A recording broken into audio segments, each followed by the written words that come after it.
Hoy estamos comenzando un tema que durante la semana nos va a ayudar a comprender un poco más sobre algo que ya hablábamos la semana pasada, y es el tema del gran conflicto. Esta semana vamos a hablar sobre las reglas del conflicto, como se ha titulado nuestra lección acá en español. Hago la aclaración porque tal vez pueda haber variaciones, pero vamos a comenzar a estudiar un poco de estas reglas porque tal vez nosotros, Pastor Dani Perla, no logramos entrever algunos detalles que nos podrían servir, pero que ya tener esa visión del gran conflicto nos va a permitir durante esta semana notar eso que tal vez en principio no era obvio, pero que luego se va a hacer más claro. Y gracias a Dios que nuestro pastor está con nosotros para poder comentar esto. Así que vamos a orar para entrar de lleno a nuestro tema de este día. Querido Padre, te damos muchas gracias por lo que hemos aprendido hasta este momento y estamos aprendiendo. Durante esta semana queremos sabiduría y rogamos que tu Espíritu Santo ilumine nuestras mentes a fin de que podamos comprender a qué se refiere este tema de las reglas del conflicto y por qué para nosotros es importante tenerlas en cuenta. Oramos pidiendo esa sabiduría en el nombre de Jesús. Amén. Teniendo de base, Pastor Dani Perla, el tema del gran conflicto que ya se estudiaba la semana pasada y que de hecho acá ya se ha estudiado en otros vídeos pasados, en otras lecciones pasadas, se hace evidente que cuando Dios en el Antiguo Testamento da sus órdenes a su pueblo para que no se vayan tras dioses ajenos, esa visión nos permite ver que detrás de esos dioses ajenos, y lo dice Moisés y luego lo dirá Pablo, están los demonios. Sin esa visión que nos permite ver más allá de la naturaleza humana, muchos han llegado a la conclusión quizás de un Dios caprichoso, que si Él es Dios, ¿por qué se va a poner en pleito con cosas que no existen, con estatuas, imágenes? Pero es que lo que hay de fondo es algo más. Y justamente para el tema de hoy, que es un ángel demorado el tema de hoy, me gustaría abordar esa parte. ¿Cómo es posible que en este gran conflicto en el que Dios, que es todopoderoso, está obrando en favor de su pueblo, de repente puedan haber seres que le resistan al punto de que, como aparecerá en el libro de Daniel, incluso demoren la obra de los ángeles enviados de Dios? Interesante, hermano Gerson, y creo que esto no tendría otra explicación mejor que precisamente entender las reglas del conflicto, las reglas del conflicto. Hasta hoy hemos estado estudiando en nuestra lección que la defensa del libre albedrío es una buena manera de entender y de explicar del porqué del sufrimiento en este mundo. Eso es lo que hemos estado estudiando hasta hoy y hoy se va a unir este otro punto que tiene que ver con las reglas del conflicto. En inglés, esto tal vez puede ser conocido para los que tienen en inglés, las reglas del compromiso. Y entonces esto nos lleva ahora a entender que esta lucha entre el bien y el mal, que es entre dos poderes, que por supuesto no son dos poderes que son iguales entre sí, porque está Dios, que es eterno, que es anterior a todo lo que existe, y como dice Colosenses capítulo 1, Él es el creador incluso de los gobernantes, de todos los seres celestiales y terrenales, todo lo que hay en el universo, pero que también hay otro poder que se rebeló contra Dios, que estuvimos estudiando la semana pasada, y que entonces ahora nosotros vamos a comprender que hay una especie de corte celestial en la cual estos dos poderes se encuentran y han acordado entre sí algunas reglas del conflicto, reglas que nosotros no conocemos con exactitud, pero que podemos ver la aplicación o podemos ver las situaciones en las cuales por una razón Dios se permite hacer algo, por otra razón Dios no lo hace, o el enemigo hace algo, o algunas veces no puede hacerlo. Ahora quiero decir algo, en estas reglas de conflicto no son unilaterales. O sea, no es Dios que pone la regla y dice, ok, estas son las 20 reglas para poner un número. Y ¿estás de acuerdo, Satanás, sí o no? Parece que esto es una negociación que hay, una negociación bilateral. Recordemos que hay mucho involucrado acá. Sí, por ejemplo, sí, sí. Por ejemplo, Dios no puede mentir y Dios mismo tiene sus reglas. Él ha dicho, el alma que pecare morirá. Y entonces viene alguien y peca y Dios dice, no va a morir, va a vivir. Entonces ahí viene el diablo y reclama, mira, tú has dicho que el alma que pecare morirá y ¿por qué le estás dando vida? Entonces deja a Dios y imaginémonos un drama celestial, una corte donde los seres celestiales están viendo uno y otro lado.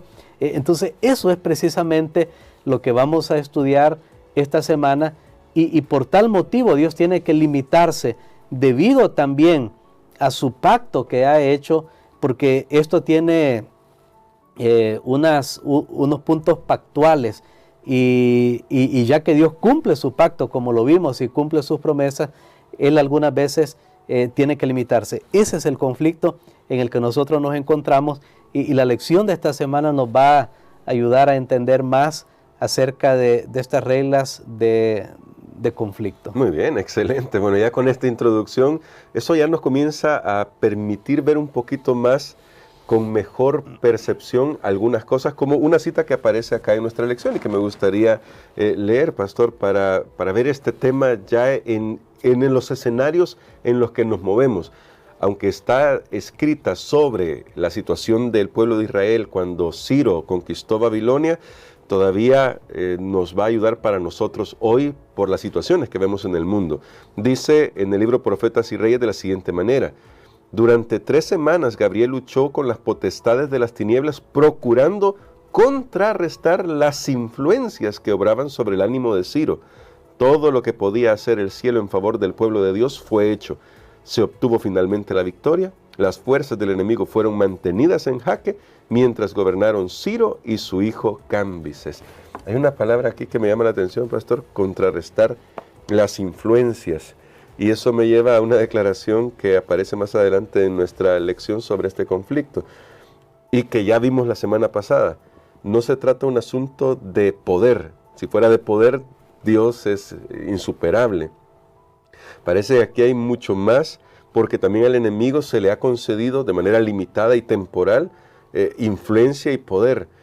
Cómo esta cita ya nos permite ver lo que sucede incluso en nuestros días, en la historia, en nuestras actividades cotidianas. Bueno, es interesante esta declaración porque Ciro fue, la Biblia dice, en un momento el gobernante de Persia, parece que ellos lograron unificar. Recordemos que estaban los medos y los persas, pero Ciro comienza a conquistó Babilonia y reunió una gran cantidad de pueblos que no se había visto antes.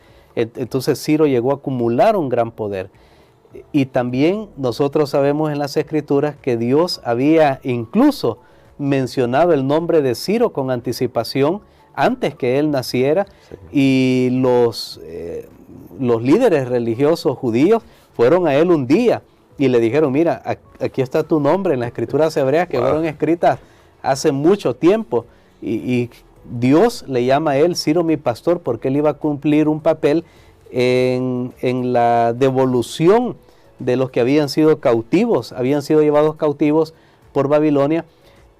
Se cree que Daniel tenía, porque aquí estamos hablando de Daniel, el capítulo 10, vale la pena leerlo y que usted pueda leerlo para ampliar esta información. Entonces, se cree que ya Daniel andaba alrededor de los 88 años. Y dice que Daniel mismo pasó 3 semanas en conflicto, en angustia porque él sabía que habían sido dadas promesas, el cautiverio estaba llegando a su final. Dios había puesto un límite, 70 años, sí. Pero en esas reglas del compromiso pareciera que Satanás quiere violarlas, sí. y es bien interesante y no quiere cumplir, como que, bueno, lo vemos ahora en la actualidad, por ejemplo, en una guerra, cuando hay personas secuestradas y todo eso. Hace un año en Oriente Medio, ahí sucedió una situación y bueno, liberamos o no liberamos, hacemos un acuerdo o no hacemos un acuerdo. Entonces, pareciera que Satanás estaba impidiendo, porque recordemos, Daniel escucha el informe cuando los judíos regresan a su tierra. Allá está, los samaritanos, por ejemplo, se están oponiendo grandemente a la reconstrucción del templo. Ahí está Zorobabel intentando construir, y Daniel escucha todo eso, y Daniel ve, y Daniel entiende, ve toda esta situación, y Daniel dice, bueno, entonces aquí no se va a cumplir lo que Dios está diciendo, pero ya es el momento de cumplir. Entonces Daniel va y ora, Señor, aquí está, tu palabra dice 70 años. Sí. Pero recordemos, ya hemos visto que Dios da libertad a sus criaturas. Ahora, ¿será que Dios va a presionar un botón? Para Dios es bien fácil. Bueno, aquí a Sanbalat, que está molestando allá a los judíos, voy a que ya no respire, y entonces va a morir. Y este otro, para Dios sería eso bien fácil, pero nuevamente hay una corte celestial que está viendo, y entonces ahora Dios tiene que también obrar. Miren cómo Dios se autolimita. Por eso es que aquí dice, después de esa cita, ya el comentario del autor de la lección, Dios no está usando todo su poder. Sí. Porque recordemos, hay una autolimitación, porque las reglas de compromiso que se han acordado, o las reglas de conflicto, como se conoce en nuestra lección, que se han acordado, incluyen dos partes. Si Dios fuera unilateral, Él solo puede hacerlo. Entonces, eso es lo que tenemos acá. Y sabe que esto nos da a nosotros una visión cómo Dios tiene que trabajar, y cómo Dios tiene que obrar. Y por eso es que dice, todo lo que podía hacer el cielo en favor del pueblo de Dios fue hecho. Esto nos ayuda a entender a nosotros. Estamos pasando por un periodo de prueba o dificultad. Tenemos que confiar que Dios está haciendo todo lo que puede. Amén. Dentro de lo que es posible de estas reglas del conflicto, que probablemente después que Jesús murió en la cruz han cambiado también, pero que todavía al enemigo se le es dada cierta autoridad y cierto poder.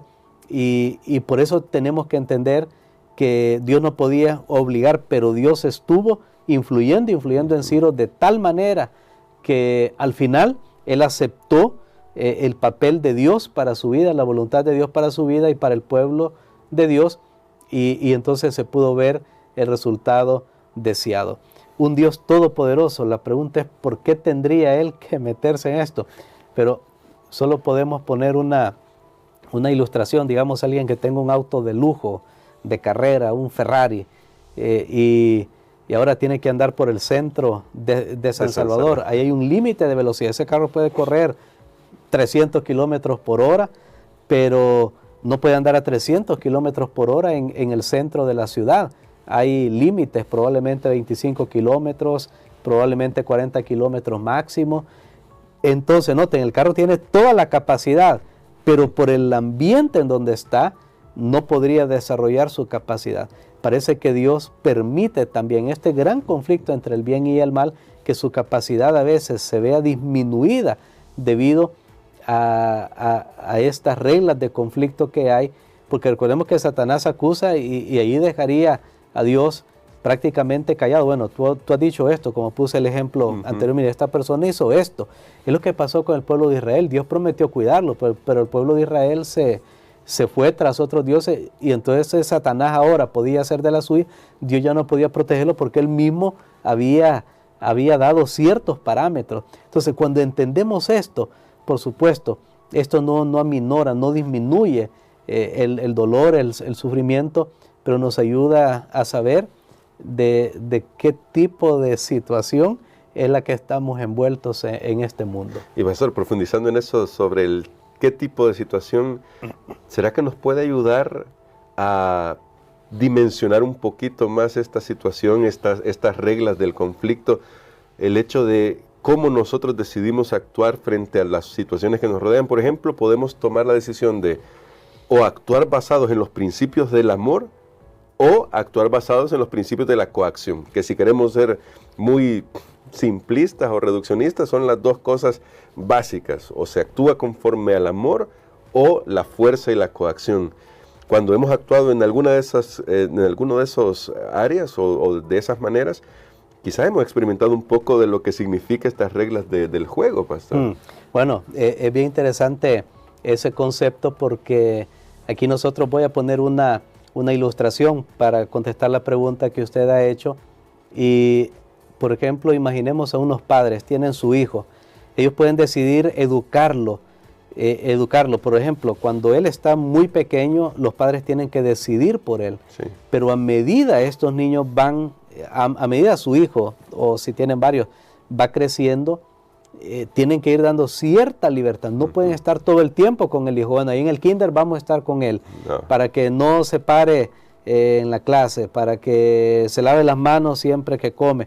Y los padres, ¿qué les parece a un padre? Todavía su hijo tiene 30 años y su padre está yendo con él al baño, está haciendo, o sea, uno dice, no, sería algo impensable. Los padres tienen que permitir libertad, cierta libertad, por supuesto. También no es los padres nunca le dicen al hijo, bueno, tú tienes libertad de hacer todo lo que absolutamente quieras, me guste a mí o no me guste, tampoco. No. Pero hay una cierta libertad, y en esa cierta libertad que se da, hay errores que puede cometer el hijo o el niño.